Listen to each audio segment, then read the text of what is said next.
एक छोटे से गांव में दो दोस्त रहते थे, रवि और श्याम। दोनों में बहुत गहरी दोस्ती थी। वे हमेशा एक दूसरे का साथ देते थे। रवि पढ़ाई में बहुत अच्छा था, जबकि श्याम को पढ़ाई में इतनी दिलचस्पी नहीं थी, लेकिन वह मेहनती और ईमानदार था।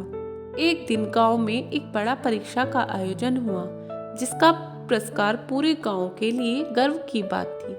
रवि ने मन में ठान लिया वह इस परीक्षा को जीतकर दिखाएगा। रवि ने दिन रात मेहनत की और पढ़ाई की पूरी तरह लगन से जुट गया।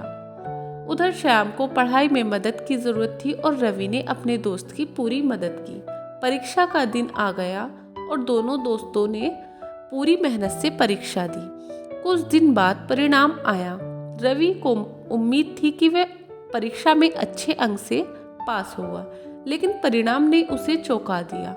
श्याम ने पूरे गांव में पहला स्थान प्राप्त किया और रवि ने दूसरा स्थान प्राप्त किया।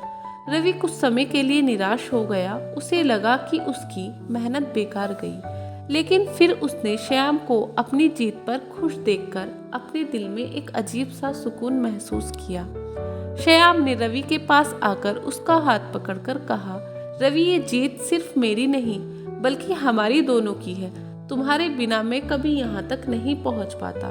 श्याम की बात सुनकर रवि के चेहरे पर मुस्कान आ गई। उसे समझ में आ गया, असली जीत सिर्फ खुद का सफल होना नहीं, बल्कि दूसरों की सफलता में खुश होना भी है।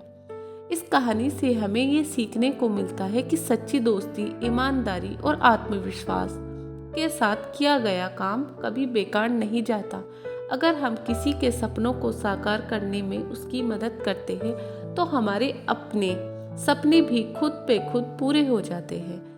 सफलता सिर्फ खुद के लिए नहीं होती, दूसरों के जीवन में भी खुशी लाने का प्रयास करना असली जीत है। जब हम बिना किसी स्वार्थ के दूसरों की मदद करते हैं, तो वह सच्ची खुशी और प्रेरणा बन जाती है, जो हमें और भी आगे बढ़ने की शक्ति देती है।